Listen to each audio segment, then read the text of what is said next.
is my pet project? Well, let me see how much I can share without messing it up. Um, my pet project. Wow. Um,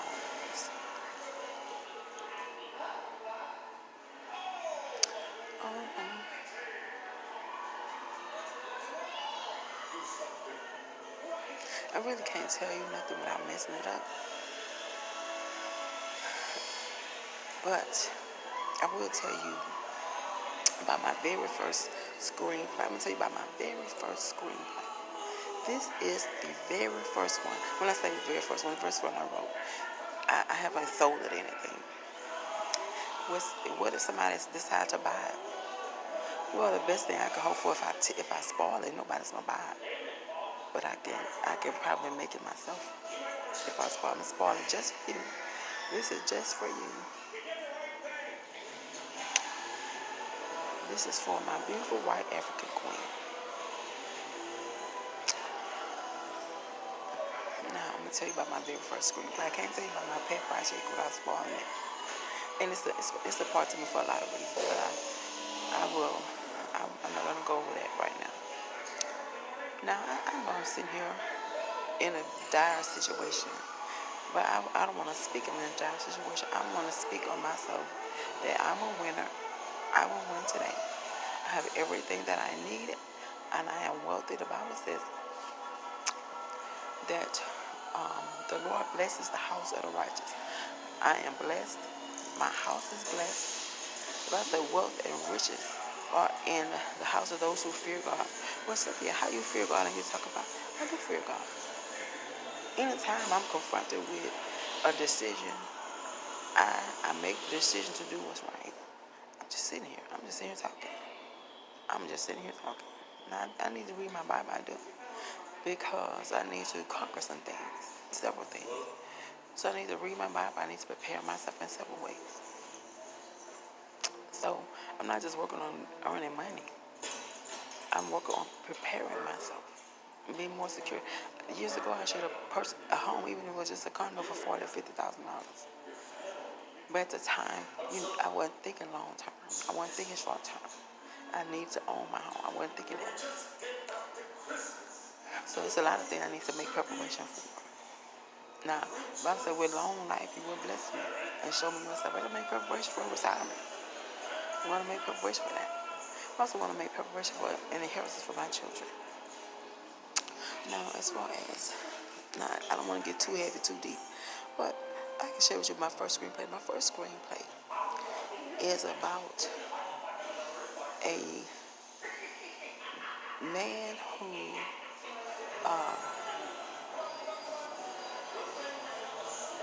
I think I had called it the salt of the earth. It's about a man who grew up during the civil rights era.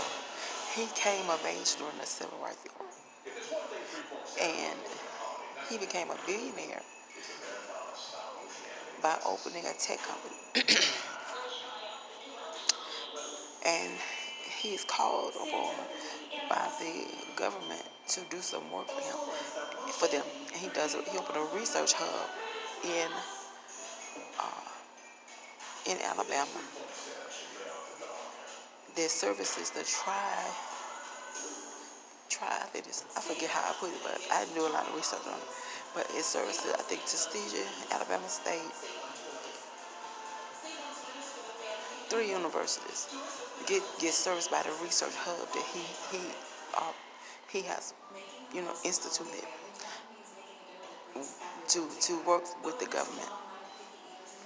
He institutes a tech research hub to work with the government that is serviced by 3 universities in Alabama. But he also does it because that's his hometown, and he want to give back. He feel like fault because when he came of age, he thought he could make change as a young man, but he caused great harm and great bloodshed that broke his heart, and he want to give back. And the movie goes on to be very romantic. It doesn't show the march or the civil rights workers, or it shows the people and their fear in their homes trembling. It shows the people in their decisions they made at that time. It shows the people as they watch the screen. Like I'm sitting here, it showed me, but it doesn't show what's happening on the screen as the news is transpired, as the news is delivered about what is happening. It shows the people in their lives that they led as those events took place. And it goes to show on, it gets romantic, it gets comical a little bit, and he uh, he leaves a great legacy, and he touched many lives, not just the students, but he brings jobs to a very impoverished, very impoverished community. He brings job training programs to a very impoverished community.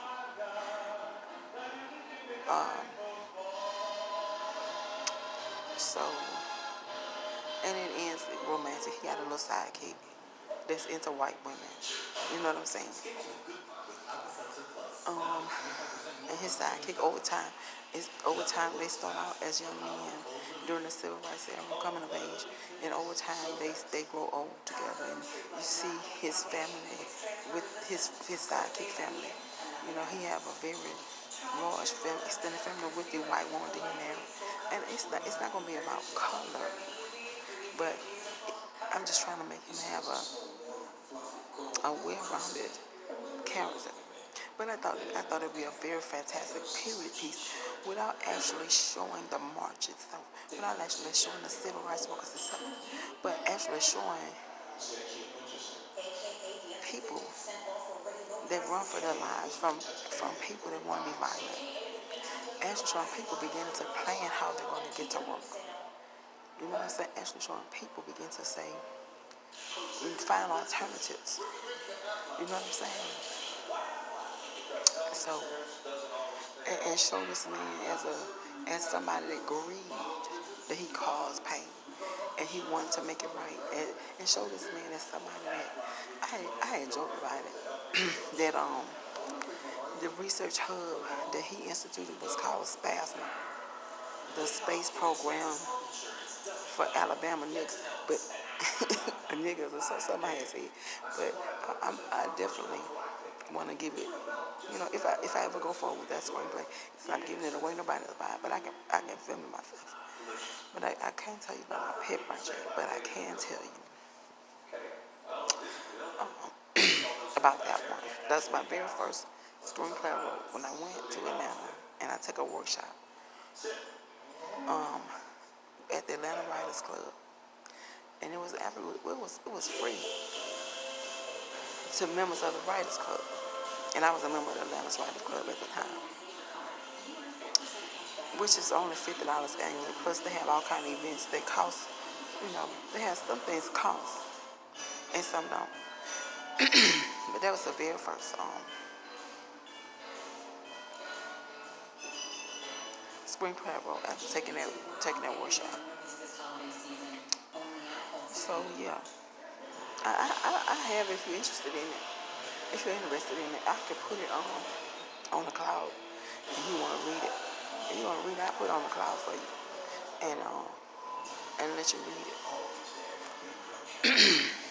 Anyway, I know it's probably not. You probably don't want to be bothered with the bullshit.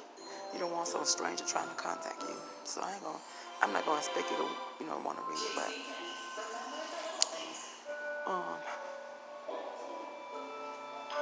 anyway, yeah, that's the only thing I can tell you. I can't tell you about my pet project. The only thing I can tell you about that is I'm hoping that I can actually begin to work on it, because I did want to see if I can get talk to a distributor, if it's good enough to go to the theater. So, because I do want a Christmas Day distributor, because movies always come out opening on Friday, and this year Christmas is Friday. 2020 Christmas is Friday. So I would love to have an opening on Christmas Friday. If I could get it, that would be great. Christmas Day releasing a movie, my pet project. Oh wow, that'll be like so amazing.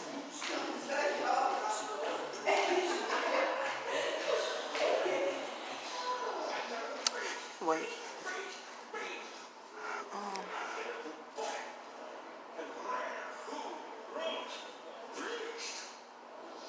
yeah, the pet project is. You're gonna wait till next Christmas. I hope I'll have it out by then, and you can see it then.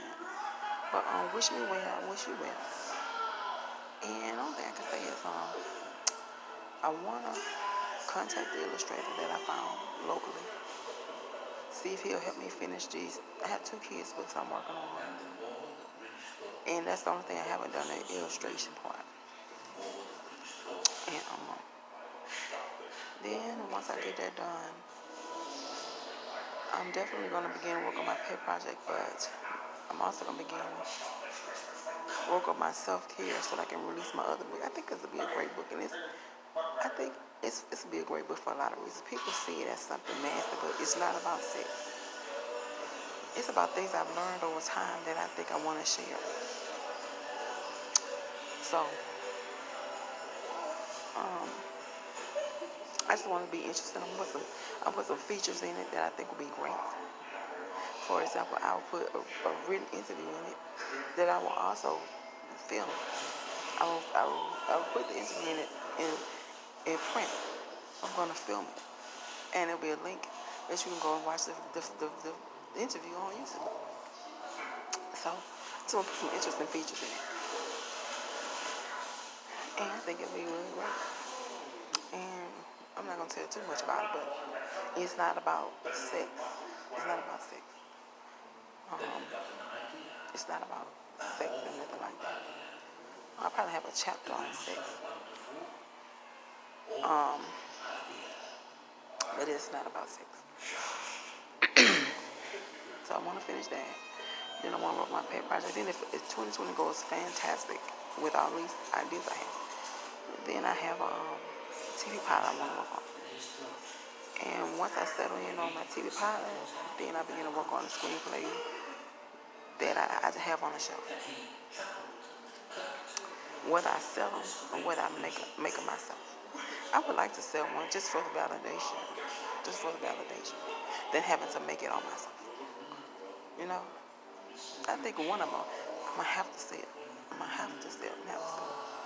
I have a couple of them that I want to sell because I want the validation for it.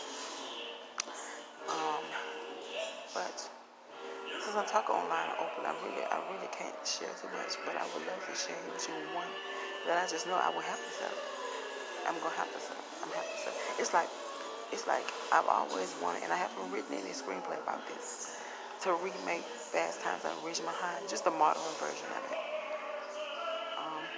And I'm not talking about all the sex they had in it. I just thought that was a real interesting coming of age movie. Fast Times at Ridgemont High. Saying some of the sex. It had a lot of sex in it, saying some of the sex. And I'm not opposed to sex. I just think it can be overdone. And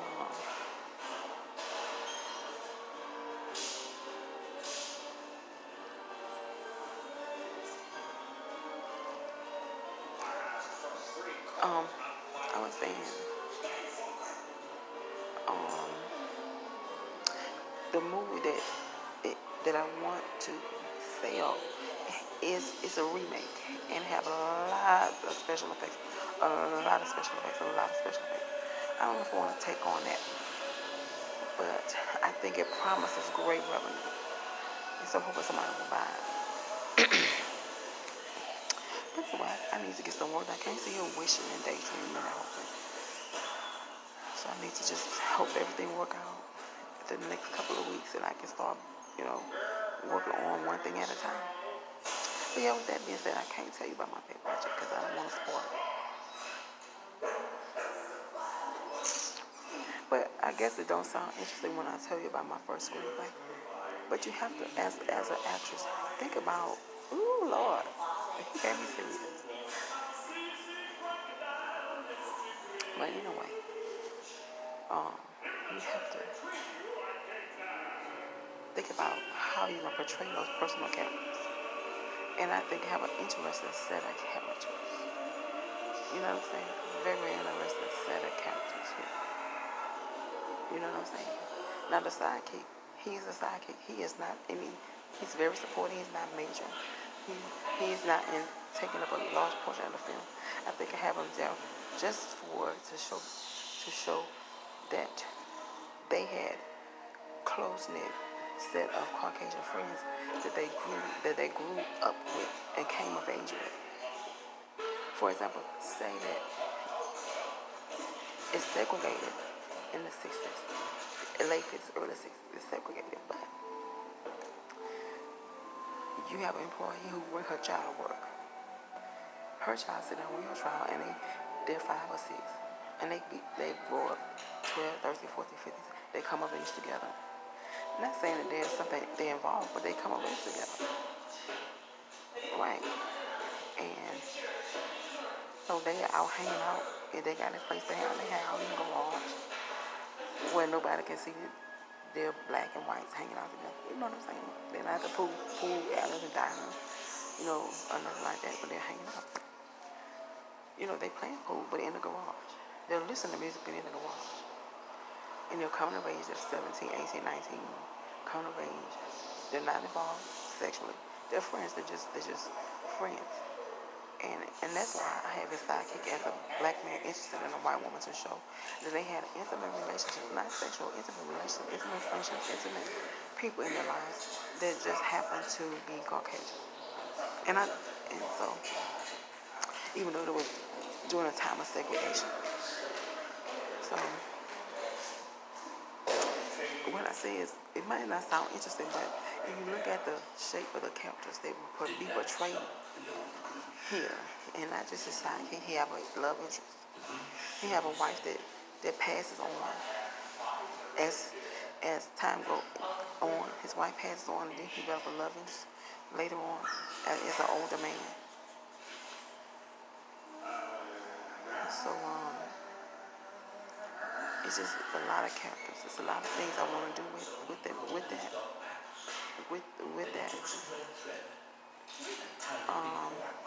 It has a little spooky aspect to it because he feels responsible for the deaths.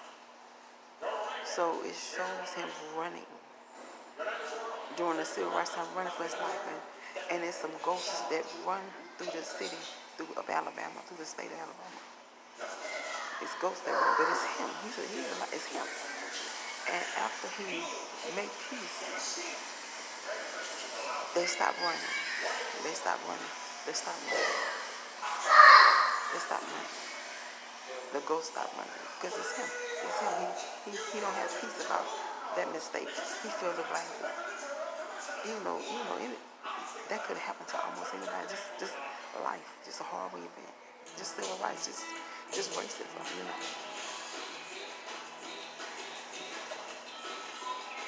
And I do make some fictitious events happen. I have him trying to make other ways of transportation, such as collecting donations to buy a bus that will transport the people to work outside of the city bus. In their bus, they have a couple of buses that transport the people to work. They pay their fare and stuff. It's a bus. It's a bus coming from the Orange River. And the whites meet that black bus with violence. The whites meet that black bus with violence, and he didn't realize. In his mind, he just left the military at 19. He went in at 16, lying about his age. Came out at 19, and he thought he could make a difference because he learned so much in the military. But he ended up causing death because he didn't foresee that being met with violence. And he felt to blame all those years for that. And so he goes back. He started his tech company in Atlanta after that movement as a young man. He goes to Atlanta, finishes college with his family, starts his tech company, and he's caught up on it. So he decides to build that hub back in his hometown of Alabama. And I'm going through something right now. I don't want to bring you in on the garbage I'm going through. But overall, I'm pretty happy and I'm fun, and I wanted to make you laugh. That's why I was talking to you. I thought I would make you laugh. But I didn't realize the garbage I was going through was I need to deal with it first. First trying to meet people. So I apologize about causing any problems. I'm fine. I'll be alright. I'll be alright. I just need to deal with this garbage. So with that being said, I hope you all have a wonderful holiday and enjoying yourself and wish me well. I'm gonna make some changes in my life that I probably should have made a long time ago. You know, I don't feel bad that as an analogy, may have gotten not the best hand dealt to me. I don't feel bad about that. I don't mind working with what I have, and I'll make some different decisions to ensure that I have some things at least more secure. So anyway, with that being said, have a blessed and wonderful holiday, you and your family, and I mean every word of it. Do not in any way have a lacking holiday. Have a wonderful holiday.